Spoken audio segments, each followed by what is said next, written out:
Hello，各位同學大家好，今日繼續嚟到我哋嘅2026年 DSE 數學科倒數攻略系列嘅第140日嘅部分啦。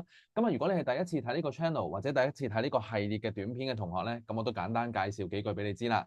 呢個 channel 咧最主要就係會定期 upload 一啲 DSE 數學科嘅攻略影片，又或者係一啲關於 JUPAS 升學入大學方面資訊性嘅影片㗎。所以如果你係應屆 DSE 嘅同學咧，咁強烈建議你訂閱呢個 channel 啦嚇。好啦，咁至於你睇緊嘅呢個系列嘅短片咧，就係講緊截至到2026年 DSE 數學科開考當日為止啊。咁我都會每日拍一段片上嚟咧，係講解一種 DSE 裏邊曾經考過嘅題型啦，或者係常見嘅問法嘅。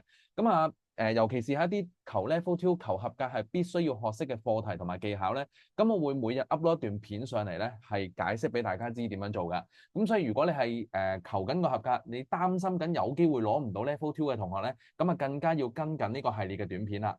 好啦，嗱，我哋即刻睇睇咧，今日我哋會繼續翻尋日嗰個影片嘅話題啦，繼續去講聯立方程呢個部分嘅。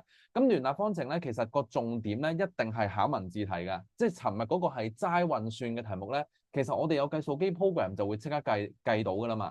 咁所以咧比較常見嘅問法咧，佢都係通常唔會直接俾兩條式你你撳機解完就有答案啦咁樣。咁佢通常咧都係會俾啲文字題咧考緊你識唔識得去將個文字咧轉化成數式之後先撳機去解㗎。好，我哋一齊睇睇呢段嘅問題咧係講緊啲乜嘢先。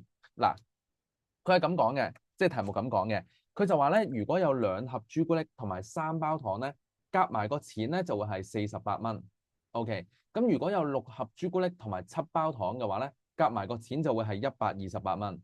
咁最後啦，題目就問你，喂，3包糖究竟賣幾多錢啊？咁樣。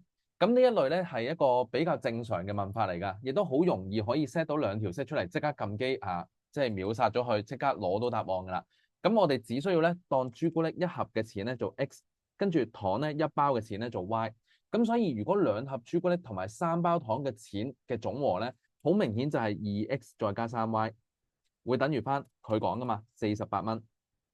好啦，然之後睇埋我哋嘅第2條式。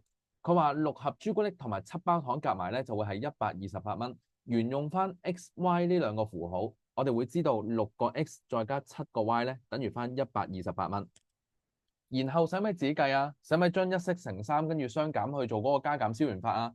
咁梗係唔使啦，你做緊 MC 嚟嘅，一定冇步驟分噶嘛。咁所以咧呢個題目咧，我哋撳機就已經搞掂到佢噶啦。Program 1、2啦、3啦、48，同埋第2條式嘅6啦、7啦，同埋128。好，咁基本上咧就會撳到1盒朱古力嘅錢咧係12蚊，1包糖嘅錢咧係8蚊嘅。咁但係當然佢冇12同8呢2個答案俾我哋揀啦，因為佢問緊嘅係3包糖嘅價錢啊嘛，要睇清楚題目啊嚇。所以如果1包糖係8蚊，3包糖自然就係24蚊，答案係 B 啦。OK，咁呢一類咧就係聯立方程之中咧問得比較直接、比較簡單嘅一種題型。咁聽日嗰集影片咧，我哋就會再討論下一啲聯立方程嘅文字題，而佢係考得比較深嘅，比較難去理解嗰段字，從而咧比較困難咧去 set 嗰2條式出嚟撳機或者係手計咁樣嘅。咁咧今日我哋先試咗一類咧係比較簡單嘅題目，聽日嗰條咧我哋就會示範一啲係相對深少少嘅聯立方程嘅問題。咁所以咧記得要跟緊呢個系列嘅短片啦嚇。我哋聽日嘅影片再見。如果覺得呢類型嘅 DSE 數學科攻略影片係幫到手嘅話咧，咁記得要訂閱呢個 channel，俾個 like 鼓勵下我，同埋留言話俾我知對於呢條數有冇問題想問翻我啦。我哋聽日嘅影片再見，拜拜。